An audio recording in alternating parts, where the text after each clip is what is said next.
AICC के सरकारी तर्जुमान और तेलंगाना कांग्रेस के सीनियर लीडर डॉक्टर दासुजू श्रावण ने कहा है कि धरानी पोर्टल का उजरा इंसानी हुकूक के आलमी एलामिया की आर्टिकल 17 की संगीन खिलाफ वर्जी है और इसकी जमानत हिंदुस्तानी आइन के आर्टिकल 301 के तहत दी गई है। एक बयान में कांग्रेस लीडर ने कहा कि धरानी पोर्टल के बहुत से मसाइल इसके निफाज के 1 साल बाद भी हल नहीं हुए हैं। किसानों को उनकी ज़मीनी मसाइल के हल के लिए एक सुतून से दूसरी पोस्ट तक भागने पर मजबूर किया गया था और हुकूमत ने धरानी के अहम मसाइल को हल करने के लिए कोई इक़दाम नहीं किए थे। उन्होंने शुबा जाहिर किया कि हुकूमत की तरफ से कौमी शाहराहों, कस्बों और म्यूनसिपलिटी वगैरह से मुतसिल गरीब लोगों से महंगी तफवीज़ करदा अराजी को ज़बरदस्ती हासिल करने और रियल स्टेट के कारोबार में मुलविस होने की संगीन साजिश है।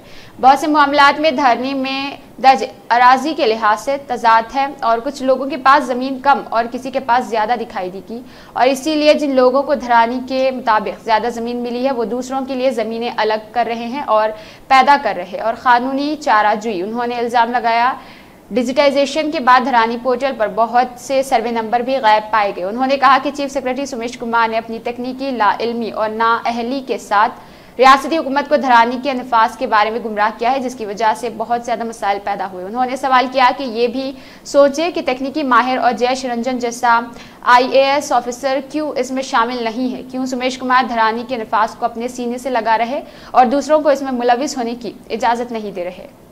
बगैर सोच समझ के जो तेलंगाना के हुकूमत जो है सो धरनी को लागू करने के वजह से आज तेलंगाना में है सो जितने भी किसान लोग हैं, लैंडलॉर्ड्स हैं, उन सब लोगों का ज़िंदगी बर्बाद हो गया है।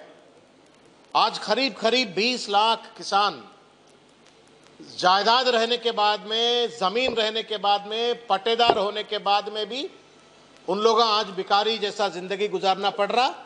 हर दिन जो है सो उन लोग तहसीलदार कने जाके भीख मांगो, RDO कने जाके भीख मांगो, कलेक्टर कने जाके भीख मांगो, भिखारी ज़िंदगी हो गया जायदाद रहने के बावजूद भी। इसका वजह है KCR साहब का बगैर सोच का जो धरनी ने लागू किया। उसके साथ में जो चीफ सेक्रेटरी सोमेश कुमार जी जो है उन पूरी तरीके से पूरा तेलंगाना के लैंड्स को हड़पना चाहता है, क्या पता नहीं हमें, मगर बगैर सोच समझ के। ना उनको टेक्नोलॉजिकल कॉम्पिटेंसी है, ना उनको एंटरप्राइज रिसोर्स प्लानिंग कैसा लागू करना उसको कोई सोच समझ नहीं है। बगैर सोच समझ जो है सो उन्होंने पूरा धरनी को लागू करने का रिस्पॉन्सिबिलिटी, जिम्मेदारी पूरा उनके सीट के नीचे रख लेके जयेश रंजन जैसा जो टेक्नोलॉजी मालूम है सो IAS ऑफिसर अभी तेलंगाना के हुकूमत में है, उनको भी उन लोग यूटिलाइज नहीं कर रहे हैं, उनका सर्विसेज भी यूटिलाइज नहीं कर रहे। सिर्फ सोमेश कुमार के हाथ में KCR साहब सौंपने की वजह से जो है सो आज पूरे किसान तेलंगाना में परेशानी में है। तो इसको हल करने के लिए जो है सो कांग्रेस पार्टी की तरफ से हमने एक 13 सुझाव को जोड़ते हुए जो है सो एक खत ने मुख्यमंत्री साहब को हमने लिखे हैं। हमारी उम्मीद है कि KCR साहब ये खत को पढ़े, सोमेश कुमार जी ये खत को पढ़े और जो दुख और दर्द जो सहना पड़ रहा है हमारे किसान भाई लोग, उन सबको हल करने के लिए जो है सो हमदर्दी के साथ जो है सो धरनी को पूरे मॉड्यूल्स को रिलीज करना बोल के हमारी मांग है। एक बार बोलना चाहता हूं, सोमेश कुमार साहब आपने 2020 नवंबर में जो है सो धरनी को लागू किया है।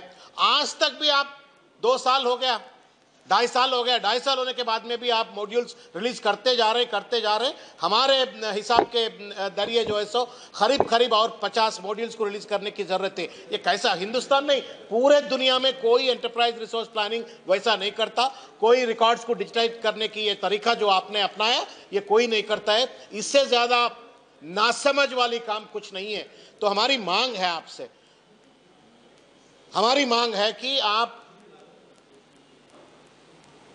हमदर्दी से धरनी का जितने भी प्रॉब्लम्स है उसको हल करने के लिए, पूरे मॉड्यूल्स को रिलीज करने के लिए जल्द से जल्द कार्रवाई करना बोल के हमारी तरफ से मांग है।